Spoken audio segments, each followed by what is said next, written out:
Hello दोस्तों, नमस्कार। मेरा नाम अमर है। मेरी उम्र 28 साल की है। मैं गांव का रहने वाला हूं। मेरे पिताजी और मेरी मां दोनों खेती करते हैं। बहुत मेहनत और लगन से मेरे माता पिता ने मुझे पढ़ाया लिखाया और मैं फिर पढ़ लिख कर एक स्कूल में नौकरी करने लगा।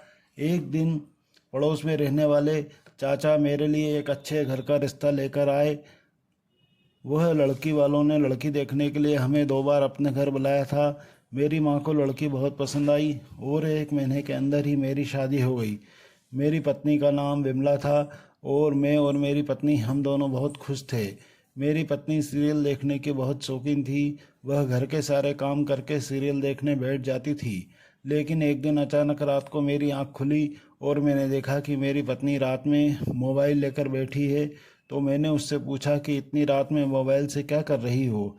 मेरी पत्नी ने जवाब दिया कि मैं तो सीरियल देख रही हूँ। मैं एक किसान का बेटा था और मैं खुद एक टीचर था। मेरे पास ज़्यादा पैसे तो नहीं थे, लेकिन एक दिन अचानक मेरे अकाउंट में पैसे आ गए। मैं वहाँ पैसे देखकर हैरान हो गया। इतने पैसे मेरे अकाउंट में आखिर किसने डाल दिए। मुझे अपनी पत्नी पर शक होने लगा, क्योंकि मेरी पत्नी अब रोज रात को मोबाइल पर कुछ न कुछ करती रहती थी। रात में जब भी मेरी आंख खुलती उसके हाथ में मोबाइल होता। एक रात जब मेरी आंख खुली तो मैंने देखा मेरी पत्नी मेरे पास नहीं है। मैं उठकर कमरे से बाहर गया तो मैंने देखा मेरी पत्नी दूसरे कमरे में मोबाइल लेकर बैठी हुई थी, लेकिन मुझे यह ठीक से नहीं दिख रहा था कि वह क्या कर रही है। तभी उसने अपना मोबाइल बैंड किया और कमरे की तरफ आने लगी। यह देखकर मैं भी जल्दी से अपने कमरे की तरफ आ गया और सोने का नाटक करने लगा। अब तो यह रोज का हो गया। जब भी मेरी आंख खुलती मेरी पत्नी दूसरे कमरे में बैठकर मोबाइल चला रही होती। जब सुबह को मैं उससे पूछता तो वह कहती कि मुझे नींद नहीं आ रही थी, इसलिए मैं सीरियल देख रही थी। आप परेशान मत हो, मैं दूसरे कमरे में जाकर सीरियल देखने बैठ जाती हूँ। अब मैं एक स्कूल में टीचर की जॉब करता था। मेरी तनख्वाह तो ज़्यादा नहीं थी, लेकिन जितनी भी थी उसमें हम खुश रहते थे। लेकिन अचानक अपनी पत्नी की ऐसी हरकतें देखकर मेरा शक बढ़ गया और जब मेरे अकाउंट में पैसे आने लगे तो मैं सोच में पड़ गया कि मेरे अकाउंट में इतने पैसे आखिर कौन डाल रहा है। किसी से कोई गलती हो गई है या जानबूझकर किसी ने मेरे अकाउंट में पैसे डाले हैं।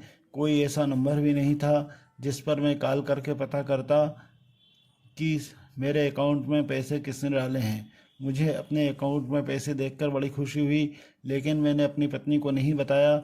मैंने सोचा अगर मैंने अपनी पत्नी को बता दिया और जिसके यह पैसे हैं वो वापस मांगने आ गया तो मेरी पत्नी के सामने मेरी क्या इज्जत रह जाएगी। वह मेरी इस बात पर हंसी उड़ाएगी। किसी और के पैसे अपना समझकर खुश हो रहे थे। यह सब सोच रहा था कि अचानक मेरे दिमाग में आया कि यह पैसे मुझे मेरी पत्नी की वजह से तो नहीं मिले। वह रोज रात को दूसरे कमरे में मोबाइल में कुछ करती रहती है। मेरी पत्नी कोई गलत काम तो नहीं कर रही है। हो सकता है कि पैसों की कमी की वजह से वो कोई गलत काम करने लगी हो। यह सब बातें मेरे दिमाग में घूम गई। इन्हीं बातों को सोच सोच कर मेरा दिमाग फट रहा था। इसी वजह से मैं बच्चों को पढ़ाने पर भी ध्यान नहीं दे पा रहा था, जिसकी वजह मुझे स्कूल के प्रिंसिपल ने नौकरी से निकाल दिया। मैंने प्रिंसिपल सर से कहा, सर आप मुझे ऐसे कैसे नौकरी से निकाल सकते हैं, अभी तो मेरे पास कोई दूसरी नौकरी भी नहीं है। सर ने मुझसे कहा कि तुम्हारा दिमाग बच्चों को पढ़ाने में नहीं लग रहा है। बच्चों के माता पिता ने तुम्हारी शिकायत की है, जिसकी वजह से हमारे स्कूल की रेपुटेशन ख़राब हो रही है। हमें तुम्हारी वजह से अपने स्कूल की रेपुटेशन ख़राब नहीं करना है। यह सब कहकर सर ने मुझे जाने के लिए कहा। मैं घर आ गया, लेकिन मैंने अपनी नौकरी चले जाने की बात अपने घर में नहीं बताई। मैं सोचने लगा कि अब हमारा घर खर्चा कैसे चलेगा। अचानक मेरे दिमाग में अकाउंट में पड़े हुए पैसों का ध्यान आया। फिर मैंने अपने अकाउंट से थोड़े पैसे निकाल लिए और पूरे घर का राशन, महीने का राशन ला के रख दिया। बाकी के पैसे अकाउंट में ही रहने दिया। मैंने सोच लिया था कि अगर किसी ने मुझसे पैसे वापस मांगे तो मैं तब तक कोई नौकरी ढूंढ लूँगा और यह पैसे वापस लौटा दूंगा। अब तो मैं अपनी पत्नी से उन पैसों के बारे में भी कोई सवाल नहीं कर रहा था, क्योंकि नौकरी जाने की वजह से मैं खुद ही वह पैसे खर्च कर चुका था। क्योंकि मैं अपने बच्चों को भूख से परेशान नहीं देख सकता था। सब कुछ पहले जैसा चल रहा था। मेरी पत्नी मेरा बहुत ख्याल रखती थी, लेकिन अब उसने नया काम शुरू कर दिया था। अब तो रोज़ रात को मुझे दूध का गिलास बना कर देती और मुझे कहती, आप बिल्कुल अपना ख्याल नहीं रखते, आप कितने कमज़ोर हो गए हैं, सारा दिन आप हमारे लिए मेहनत करते हैं। अब मैं आपको रोज़ाना दूध का गिलास बना कर दूँगी, इसे पीकर आपके शरीर को ताकत मिलेगी और सारा दिन आपको सुस्ती नहीं आएगी।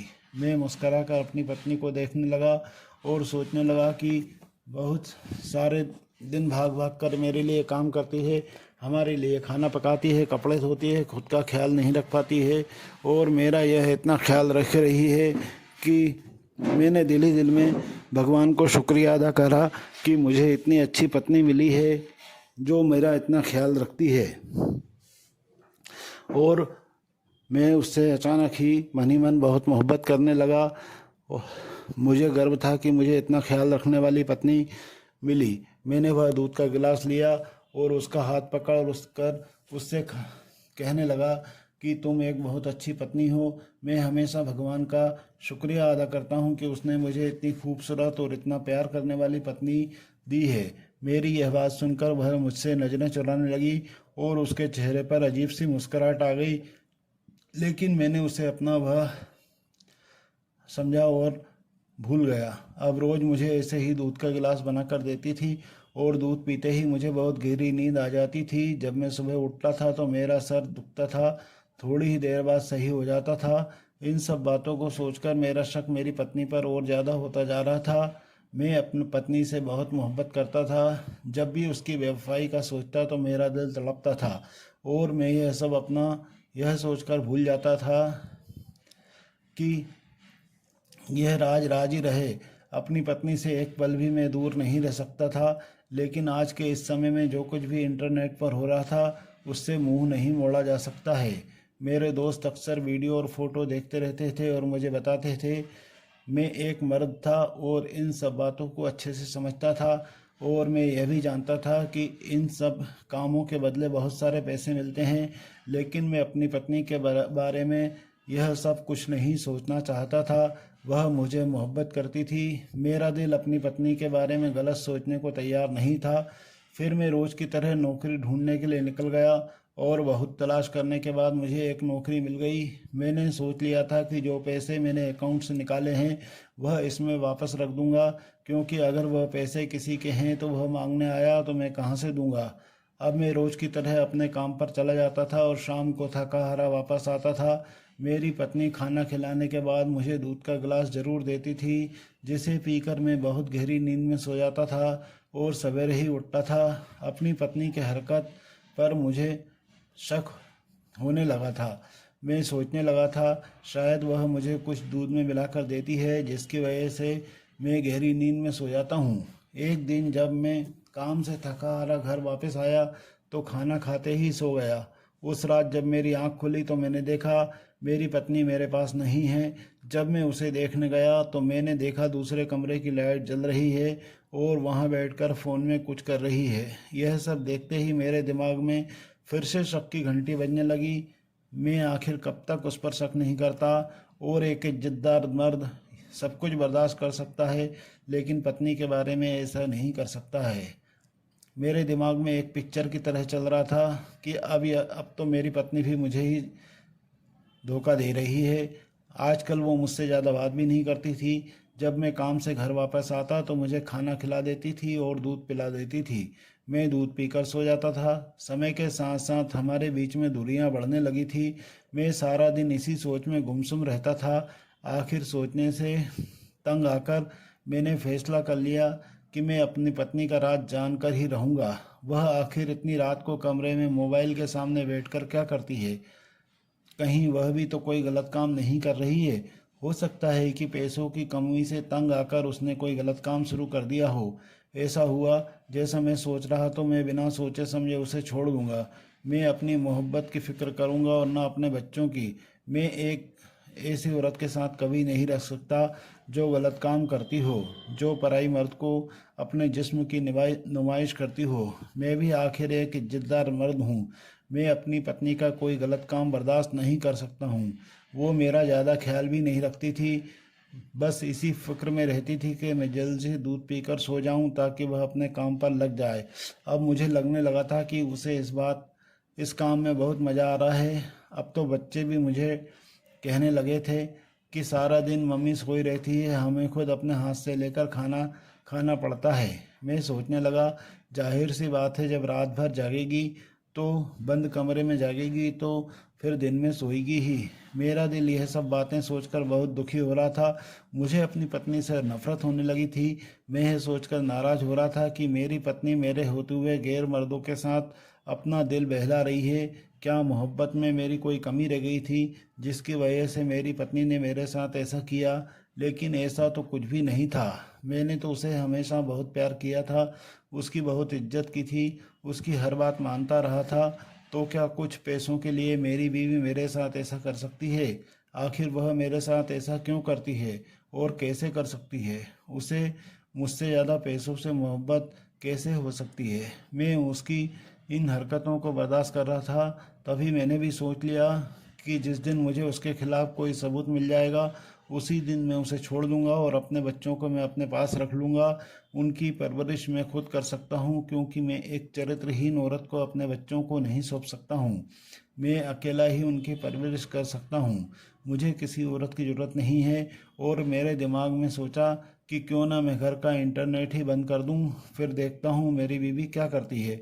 मैंने अगले ही दिन मेरे घर का इंटरनेट कनेक्शन कटवा दिया। आज जब मैं अपने काम से घर वापस आया तो मैंने देखा मेरी पत्नी कुछ परेशान लग रही है, लेकिन मैंने उसे पर ध्यान नहीं दिया। मैंने रोज़ की तरह खाना खाया, फिर जाकर सो गया। फिर मेरी पत्नी खुद मेरे पास आई और आकर मुझे कहने लगी कि आज सुबह से हमारा इंटरनेट नहीं चल रहा है, ज़रा देखिए तो क्या हुआ है। उस पर मैंने उसे कोई जवाब नहीं दिया।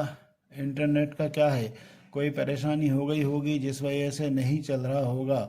तुम इतना परेशान क्यों रही हो?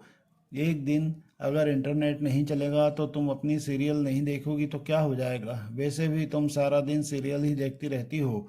घर पर भी कुछ ध्यान दो, बच्चों पर भी ध्यान दो। मेरा दिल इतने दिनों से जो मेरे दिल में भड़ास थी वो मैंने आज अपनी पत्नी पर निकाल दी। इस पर वह बोली, ऐसी कोई बात नहीं है, वो तो बस बच्चों के लिए पूछ रही थी। मैंने सोच रखा था अगर मेरे इस काम से मेरी पत्नी सुधर जाती है तो उसे अपनी गलती का एहसास हो जाएगा। मैं उसकी पहली गलती समझकर उसे माफ़ कर दूंगा और हम फिर से अपना जीवन शुरू करेंगे। लेकिन यहाँ तो मेरी पत्नी को अपनी गलती का एहसास ही नहीं हो रहा था। एक दिन लेट नहीं चला तो वह इतना परेशान हो गई थी। क्या मेरी पत्नी को पैसे की लत लग गई है कि वह सब कुछ भूल गई है? यह सोचता हुआ मैं सो गया। जब सवेरे मेरी आंख खुली तो मेरी माँ की तबीयत खराब थी। उसे बहुत तेज बुखार था। मैं उसे लेकर हॉस्पिटल गया था। तभी डॉक्टर ने बताया कि आपकी माँ के कुछ टेस्ट करना होंगे।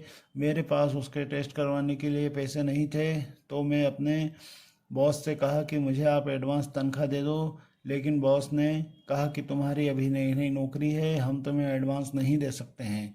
तभी मैं बहुत ज़्यादा परेशान हो गया और फिर मुझे उन पैसों का ख्याल आया जो मेरे अकाउंट में पड़े हुए थे। मैंने वहाँ से पैसे निकाले और अपनी माँ के टेस्ट करवा कर खुद को बहुत कमज़ोर महसूस किया। आज मुझे अपने गरीब होने पर अफसोस हो रहा था। मैं सोच रहा था कि किस हक से मैं अपनी पत्नी को गलत कह रहा हूँ, जब मैं खुद उसके गलत काम से कमाए हुए पैसे खर्च कर रहा हूँ। पहले भी इन्हीं पैसों से मेरा घर चल रहा था और आज भी इन्हीं पैसों के वजह से मेरी माँ की जान बची है। मैं अपनी पत्नी के सामने बहुत शर्मिंदा हो रहा था। दूसरे दिन हमारा नेट खुद चलने लगा। शायद मेरी पत्नी ने खुद ही नेट का कनेक्शन करवा लिया था, लेकिन इस बार मैंने पत्नी से कुछ नहीं कहा। मेरी पत्नी अपना काम शुरू कर देती थी और मैं हर रोज़ उसको यही काम करते देखता था। मैं उसे कुछ कह नहीं पाता था, लेकिन मैं भी परेशान हूँ। आखिर कब तक मैं अपनी पत्नी को गलत काम करते हुए देखता? वह मेरे घर की इज्जत थी और अपने घर की इज्जत को ऐसे नीलाम होने नहीं दे सकता था। अब मेरे जमीर को यह सब मंजूर नहीं था। मैंने सोच लिया कि सच का पता लगा कर रहूँगा, चाहे सच जो भी हो, लेकिन मैं उसे रोकूंगा। हो सकता है वह मुकर जाती, कहती कि मैं उस पर इल्ज़ाम लगा रहा हूँ। मेरे पास कोई सबूत भी तो नहीं था जिसकी बुनियाद पर मैं उससे कुछ कह सकता। मैंने सोचा बातों बातों में उससे पूछने की कोशिश कर लूँगा। आज सुबह उठे तो मैंने अपनी पत्नी से कहा कि और कैसी चल रही है तुम्हारी रात वाली ड्यूटी? क्या बहुत मज़ा आता है तुम्हें अपनी जेब? वैसे भी इन कामों में तो मज़ा ही आता है। और फिर मेरी पत्नी ने गुस्से से कहा, यह क्या बात कर रहे हो? आप कैसी बातें कर रहे हैं, मुझे कुछ समझ में नहीं आ रहा है। मैंने कहा, तुम्हें क्या समझ में आएगा, तुमको अपने काम से इतनी मगन रहती हो कि घर में सीरियल के बारे में पूछ रहा हूँ कैसा चल रहा है। तभी पत्नी ने कहा, अच्छा, वो तो बहुत अच्छा चल रहा है। मैंने कहा, तो ठीक है, फिर आज मैं भी तुम्हारे साथ देख लूँगा। मेरी पत्नी एकदम बोली, अरे नहीं, अगर आप मेरे साथ सीरियल देखोगे तो आपसे सुबह उठा नहीं जाएगा, फिर आप काम पर कैसे जाओगे, आपको थकान हो जाएगी और वैसे भी आपको सीरियल पसंद नहीं आएगा। मैंने कहा, हाँ ठीक है, तुम सही कह रही हो, मेरा समय बर्बाद होगा या यह काम मैं अपने लिए, यह कहकर मैं अपने काम के लिए निकल गया और रास्ते में सोचने लगा कि आखिर मैं कैसे पता लगाऊं कि मेरी बीवी रात में क्या करती है। अचानक मेरे दिमाग में ख्याल आया कि क्यों ना मैं रात को अपनी पत्नी के सामने सोने का नाटक करूं और जब वह मुझे सोता हुआ समझकर अपने कमरे में जाए तो मैं देखूं कि वह क्या कर रही है। मैंने सोच लिया था कि मुझे ऐसा ही करना है। रात के समय काम से घर वापस आया तो मैंने खाना खाया और जाकर लेट गया। रोज की तरह मेरी पत्नी मुझे एक गिलास दूध देकर गई। आज मैंने दूध नहीं पिया और अपनी पत्नी के सामने सोने का नाटक करने लगा। उसे लगा कि मैं सो रहा हूँ तो वह दूसरे कमरे में चली गई। उसके जाने के बाद मैं उठा, उसके पीछे कमरा का दरवाज़ा खोलकर देखा कि क्या कर रही है, और जैसे ही मैंने सोचा वह बिल्कुल नहीं था। वह मोबाइल के सामने बैठी थी। उसने कोई सीरियल नहीं लगाया था बल्कि किसी को वीडियो कॉल लगाया था। मैंने देखा कि सामने उससे दो जो मर्द बात कर रहा है। मुझे यह देखकर बहुत ज़्यादा गुस्सा आया और मैं सोचने लगा कि मेरी पत्नी मेरे साथ ऐसा कैसे कर सकती है, बल्कि दो दो मर्दों के साथ मेरे पीठ पीछे चक्कर चला रही है। फिर मैं बिना कुछ सोचे समझे कमरे के अंदर चला गया और अपनी बीवी पर चिल्लाने लगा। मुझे देखते ही उसने फ़ौरन कॉल कट कर दी और मैंने उससे पूछा कि आखिर तुम क्या कर रही हो, यह तुम्हारा सीरियल क्या है? तुम मुझे आज तक झूठ बोलती आई हो या सीरियल देखने की आड़ में तुम यहाँ मेरी पीठ पीछे यह गुल खिला रही हो? मेरी यह सब बातें सुनकर मेरी पत्नी बहुत शर्मिंदा हुई और मुझसे कहने लगी, मेरी बात तो सुनिए। मैंने उससे कहा कि अभी भी तुम मुझे कुछ कहना चाहती हो, क्या आप कुछ सुनना बाकी रह गया है? मेरी पत्नी ने कहा, प्लीज़ एक बार मेरी बात सुन लो, फिर आपका जो फैसला होगा वह मुझे मंजूर होगा। जब हमारी शादी हुई थी मैं आपके साथ बहुत खुश थी। मुझे किसी चीज़ की कोई कमी आपने महसूस नहीं होने दी। फिर हमारे बच्चे बड़े हो गए। जैसे जैसे हमारे बच्चे बड़े होने लगे हमारे घर में पैसों की कमी पड़ने लगी। मैं बच्चों को छोटी मोटी चीज़ के लिए तरसते हुए नहीं देख सकती थी और मुझे उससे बहुत तकलीफ़ होती थी। हमारे पड़ोस के बच्चों को स्कूल जाते देखते तो वो कहते हैं कि हम स्कूल कब जाएंगे, और मेरे पास उनको सवालों का कोई जवाब नहीं होता था। तो मैं चाहती थी कि हमारे बच्चे भी स्कूल जाएं। मैं रोज़ सोचती थी कि इस बारे में बात करूं, लेकिन आपको जब थका हारा देखती तो आपसे कुछ कहने की हिम्मत नहीं होती थी, क्योंकि मैं जानती थी कि आप हमारे लिए बहुत मेहनत करते हैं। लेकिन फिर भी हमारे खर्च पूरे नहीं हो रहे थे। फिर एक दिन मेरी कज़न हमारे घर आई तो उसने मुझे इस सब के बारे में बताया। मैं जानती थी कि आप मुझे मना कर देंगे, इसलिए मैं आपसे बिना पूछे यह जॉब करने लगी। मैं कोई गलत काम नहीं करती हूँ बल्कि फ़ोन पर ब्यूटी प्रोडक्ट सेल करती हूँ। लेकिन मेरे को पता चल गया था कि आप मुझ पर शक करने लगे हैं। यह काम मेरी मजबूरी है। अपने बच्चों के लिए मैं कुछ भी कर सकती हूँ, इसलिए मैं आपको रात में दूध पिलाया किया करती थी ताकि आप आराम से सो जाएं और मैं अपना काम कर सकूं और आपके घर के खर्च के में मदद कर सकूं। मेरा भरोसा करो, मैं कोई गलत काम नहीं करती हूँ। आपने आज जो मुझे वीडियो कॉल पर बात करते देखा वह हमारी मीटिंग होती है हर महीने। इसमें हमें वीडियो कॉल पर बताया जाता है कि हमें अपने ब्यूटी प्रोडक्ट की कैसे सेल करना है और हम अपने काम को कैसे आगे बढ़ा सकते हैं। अपनी पत्नी की बातें सुनकर मुझे अपनी सोच पर शर्म आने लगी थी। मैं अपनी पत्नी के बारे में इतना गलत कैसे सोच सकता था। अच्छा किया कि मैंने अपनी पत्नी से कोई गलत सवाल नहीं किया, वरना मेरी पत्नी मेरे बारे में गलत सोचती। हो सकता वह मुझे कभी माफ़ नहीं करती। मैं अपने दिली दिल में भगवान को शुक्रिया अदा कर रहा था। उसके बाद मैंने अपनी बीवी से गले लगकर माफ़ी मांगी और उसके बाद हम रोज़ रात को हमारे कमरे में ही बैठकर अपना काम करते हैं। तो दोस्तों, पत्नी ने अपने पति के साथ सही किया है गलत किया, अपनी राय कमेंट बॉक्स में ज़रूर बताइए। वीडियो को लाइक करिए और चैनल को सब्सक्राइब करिए। धन्यवाद। मैं कल फिर मिलूँगा आपसे एक नई कहानी के साथ, एक नए अंदाज में। जब तक के लिए नमस्कार, धन्यवाद।